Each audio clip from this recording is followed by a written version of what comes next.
माथिलो मूमल जी माड़ीअ मां लियाकत बोज़दार जी रिपोर्ट मूजिब सिंध जे तारीख़ी माग माथिलो मूमल जी माड़ीअ में सिंध जे नामोरे आलमे दीन स्कॉलर दानश्वर अदीब मुहक़क़ ऐं समाजी सुधारक मौलवी महमूद भुट्टो जी ॿीं वरसी मौलवी महमूद भुट्टो अकेडमीअ पारां मल्हाई वई।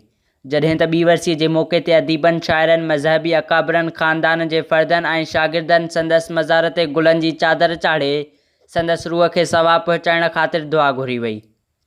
उन मौक़े ते मौलवी महमूद भुट्टो जे फ़र्ज़ंद ऐं नामियारे ॾात धणी अब्दुल हई भुट्टो, सीनियर सहाफ़ी साईं ॾिनो अब्बासी शाइर शाह ख़ालिद सुघड़ अली हसन मंगी, प्रेस क्लब मूमल जे माड़ीअ जो सदर यूनिस भुट्टो, उस्ताद मोहम्मद उमर कालादी, हफ़ीज़ुर रहमान भुट्टो, लियाकत अली बोज़दार ऐं ॿियनि मौलवी महमूद भुट्टो जे कयल इल्मी अदबी दीनी ऐं समाजी ख़िदमतुनि खे खेसि ज़बरदस्त ख़िराज तहसीन पेश कंदे चयो त मौलवी महमूद भुट्टो इंतहाई सादा तबियत रखंदड़ तमामु वॾो आलिम अकाबर दानश्वर अदीब ऐं समाजी सुधारक हो, जंहिं हज़ारे तालिबे इल्मनि जी दीनी अदबी समाजी ऐं इख़लाक़ी तरबियत करे समाज खे काराइता फ़र्ज़ ॾिना। उहो हिकु सादो सूदो अज़ीम इंसान ऐं सचो पुचो माण्हू हो जेको हमेशह माण्हुनि जी दिलनि में ज़िंदा आहे ऐं रहंदो। साईं मौलवी महमूद भुट्टो रहमतुल्लाह अलैह सां मुंहिंजो तमामु गहरो तालुक़ो, मुंहिंजो उस्तादो ऐं साईं मदरसे खां पढ़ण खां पोइ सॼी उमिरि मुतालो कयो। मार्केट में को बि इस्लामी किताब या तारीख़ी ईंदो साईं पहिरियों ई घुराईंदो। पोइ साईं सां मां मुल्तान ताईं सफ़र कयो, हेॾो हैदराबाद कराची ताईं बि। पोइ किताब वठंदा हुआसीं, पोइ किताब वठी पोइ जब भरी ॿधूं पोइ साईं चवंदो हाणे बाबा वापसि हलूं ॻोठु जल्दी।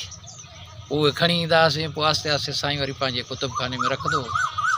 ऐं साईं जो सॼी उमिरि जेको ज़ौक़ु रहियो शौक़ु उहो माना पढ़णु, माना साईं असांखे इहो ई नुक़्तो ॾेई वियो आहे त बाबा मुतालो कंदा रहो।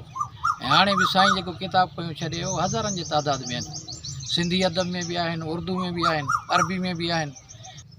अॼु असां मूमल जी माड़ी जे हिन क़ब्रस्तान में पहुची हज़रत मौलाना मौलवी महमूद भुट्टो साहिब जी ॿी वरसी जे मौक़े ते उनजी क़बर मुबारक ते चादर चाढ़े ऐं असां पंहिंजो फ़र्ज़ु बि पूरो कयो आहे।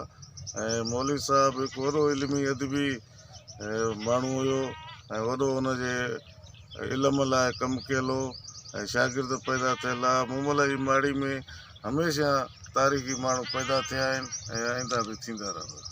जीअं त अॼु ॿियों साल आहे, मौलवी महमूद हिकिड़ो क़ुरान जो कारी बि हो, ख़तीब बि हो, इल्म दीन हो ऐं जेके तालिब पैदा कयईं हज़ारनि जे तादाद में, हू हिकिड़ो मोज़िज़ शख़्सियत हुयो ऐं हुनी हमेशह पंहिंजे इल्म में पंहिंजे ॾाहप में ज़िंदगी कटियईं।